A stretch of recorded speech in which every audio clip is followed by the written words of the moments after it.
there are concerns about, the minority is raising concerns about how government is handling them. They want more than. Kwabena Kondo is ranking member on Parliament's committee. But first, let me talk to Joseph Opoku-Gakpo, who is in Parliament. Joseph, what exactly does Mr. Kondo say?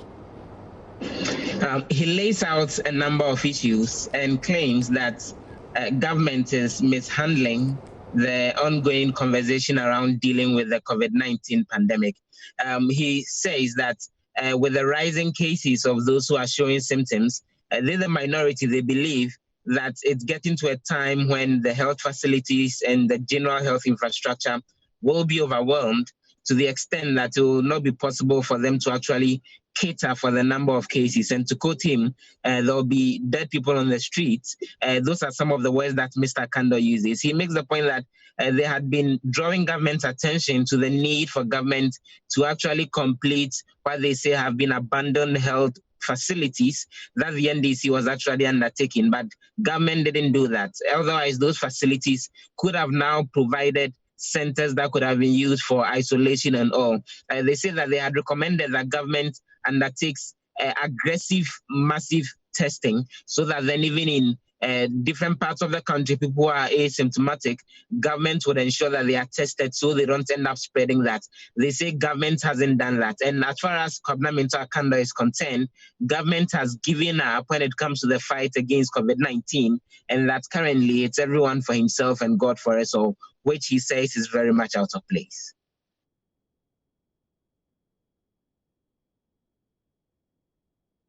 As we speak now, these are the updates as far as the COVID-19 is concerned.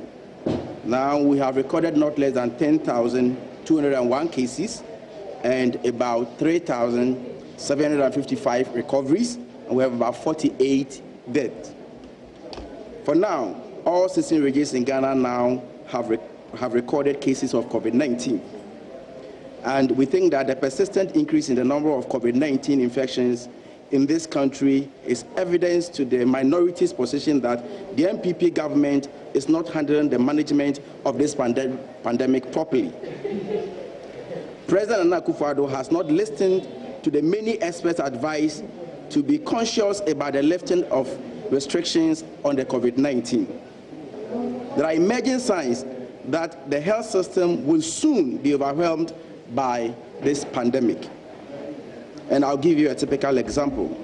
The medical director of the gov't Treatment Center has been reported to have stated that the hospital has begun to receive many symptomatic patients as compared to the initial asymptomatic cases. That those who are showing signs of COVID-19 are becoming more than those who are not showing signs. This is contrary to the government's position that they are doing well in testing and actively identifying people who are asymptomatic. So in the initially, government said that they were recording more people who are not showing signs of COVID-19, and therefore they are moving ahead of the virus. Today, as I speak to you now, and per the example I have stated, we are recording cases of patients who are showing symptoms more than those who are not showing symptoms. And we think that it could also mean that we have moved from a phase of the infection where people presented as asymptomatic and did not need much treatment to a phase of to a phase of people presenting to treatment centers with symptomatics and would require much interventions. This situation will overwhelm our health system, and mortalities will go beyond the 48 cases. So if you are not very careful, very, very soon, our health system will be overwhelmed as we move to more people showing the symptoms of COVID-19. It has also been reported that 24 health workers have been tested positive for COVID-19 in Infantima municipality, which has affected the staff strength of the directorate. And so we think that government should therefore move beyond lifting of restrictions for political gains and then listen to advice by public health experts on the management of COVID-19 in this country. There should be more action on the ground than the political propaganda. And we think that more resources must be pumped into the combat of COVID-19, especially the resources from COVID-19 fund, should be prudently used to strengthen the health system and ensure that the pandemic is adequately controlled. We think that government at the moment has left all of us to our fate, and there are no pragmatic measures in place to combat this particular virus. And so, looking at the trend, if we are not very careful, at a point in time, we will see more dead bodies in the streets, just like we saw in other countries. Now, people are moving about doing their normal duties as though there's absolutely nothing at stake, and it is dangerous for this country. Government has shifted its attention to other issues rather than concentrating on the fight against. As I speak to you now, there is no education going on whatsoever in the rural communities. No education. The minister responsible for information and few ministers appear on our screens to do propaganda, and that ends it. I think that a government who is proactive when the incident happened should have moved ahead of the virus. In the regions and in the districts where cases had not been recorded, government should have moved in there swiftly to begin testing. But as we speak, almost every region has recorded cases of COVID-19. We think the propaganda is enough, and government owes us a responsibility to protect lives in this country. I thank you all. So that's the Minta Kondo, the ranking member on Parliament's Health Committee, or the minority spokesperson on health. Joseph Opoku-Gakpo is still with me on Zoom. Joseph, so usually, and the trend that we have seen recently is that when the minority organizes such a press engagement, the majority quickly responds. Has there been a response? Okay, looks like Gakpo, you're on mute. Unmute your mute button for us so we can hear you. You are very right. I just did that. Thanks very much, Gifty. So we trying to track down the chairman of Parliament's Health Committee, Dr. Kwabena Chumniama, in order to get the necessary responses from them. But we've been interrogating the claims that Mr. Kondo has actually been making, asking him to clarify what he meant by his point that there will be more dead bodies and all.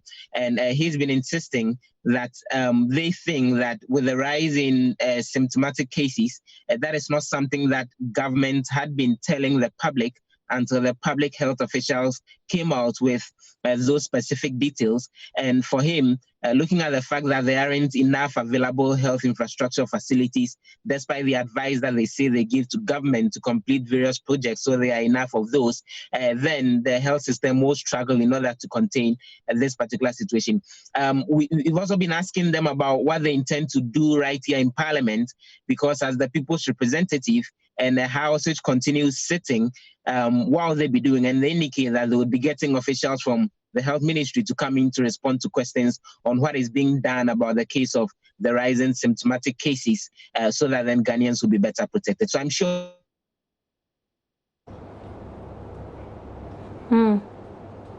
Yeah, looks like the internet gave up on us over there. But Joseph Opoku-Gakpo there, hopefully he'll be able to join us for the wrap-up comments. But Mr. Akando, yeah, Joseph, you're back there. Mr. Kondo has also been talking about the Minister of Health. Exactly what does he say? In that, as far as the minority are concerned, himself and other government officials have not been truthful in terms of getting the right information on what is happening with COVID-19 to the Ghanaian populace. And he says that going forward, they would be trying to raise the issues on the floor of Parliament for an effective debate, so that then they would be able to hold government to account on what its plans and methods are as far as dealing with COVID-19 are concerned. People test positive, they go to another facility, and none of the 70 people test positive. These are dangerous signs. So please, with the greatest degree of respect, we are all affected. Didn't you hear in the media, you people, didn't you report that there are members of Parliament who have tested positive? When we started saying that they should do screening before we start coming, what didn't they do to us? They took us to the clinics. At the end of the day, the Speaker upheld that particular position.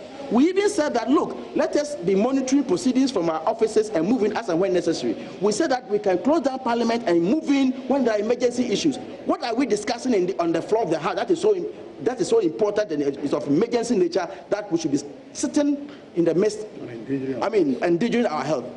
What do you think has shifted government? How do you feel somebody who says your prediction that there will be dead bodies on the street is actually a prayer? What do you say to that person?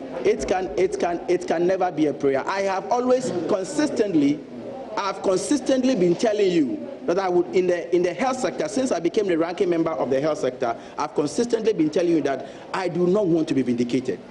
And it is something I have stood by all this while. It is never my prayer that I have. About 3 days ago, I was consistently calling a friend who helps me in one way or the other. He was not picking my phone. 4 days later, he called me to tell me that, Honorable, I'm very hot. I've been affected. He lives with people who have tested positive. Am I not indirectly affected? So why would I wish that dead bodies must be seen in the street? No, I will never watch, and I don't want to be vindicated. But you see, I want government to prove me wrong. Let them insult me. Let them take me to the cleaners and do the needful. I'm okay with that. If they had listened to all that, you are my witness. Since day one, when we started telling government that, look, show the highest commitment, and they were insulting us, they told us that since the minister responsible for health has spoken, that was enough. Since day one.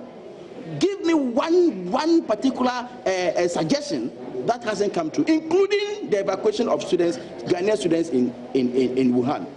So please, it is never my prayer, and that can never be my prayer.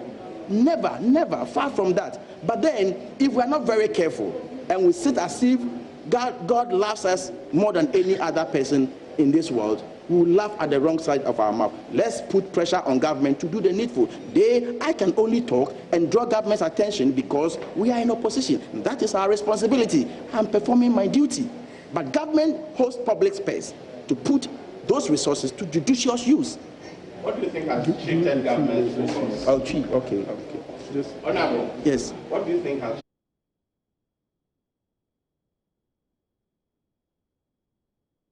They have nothing more to add. Okay? So they have left it to our fate. Okay, the number that can die, let them die. After all, didn't you hear government saying that, oh, COVID-19 has come to stay? That is the impression. They manage the information, they don't manage the virus. They try to put certain things in our minds, but they are actually not managing the virus. And just to add to that, see, it's a confirmation of the managing the information, not managing the virus. That's how Mr. Kondo puts government intervention so far. Joseph, what else happened in Parliament? If it's COVID, it's okay. If not, we can move on to the next issue. So mainly on the presence of Parliament, that's where the conversations around COVID has been happening. On the floor itself, there was a statement in connection with the death of George Floyd in the US and claims of racial abuse and all. There was a statement by Samuel Okudzeto-Ablakwa, the minority spokesperson on foreign affairs, that also had contributions from Ras Mubarak, the Kumbungu MP, Haruna Idrisu, the minority leader, and Oseiche Mensah-Bonsu, the majority leader.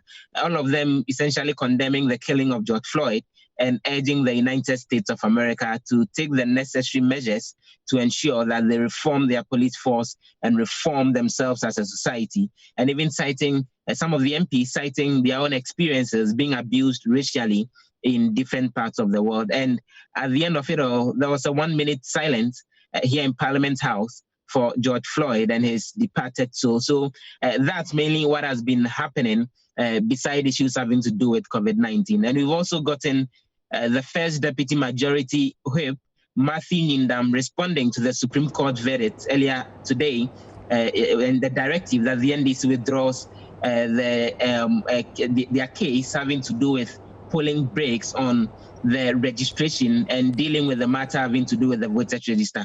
For him, it's an indication that the main case itself, when the court rules eventually, the NDC would lose, and that he doesn't understand why they went to court in the first place. So thank you very much, as usual, for always giving us the comprehensive details of those stories. Joseph Opoku-Gakpo is our Parliamentary Affairs correspondent, joining me from Parliament with the latest occurrences there.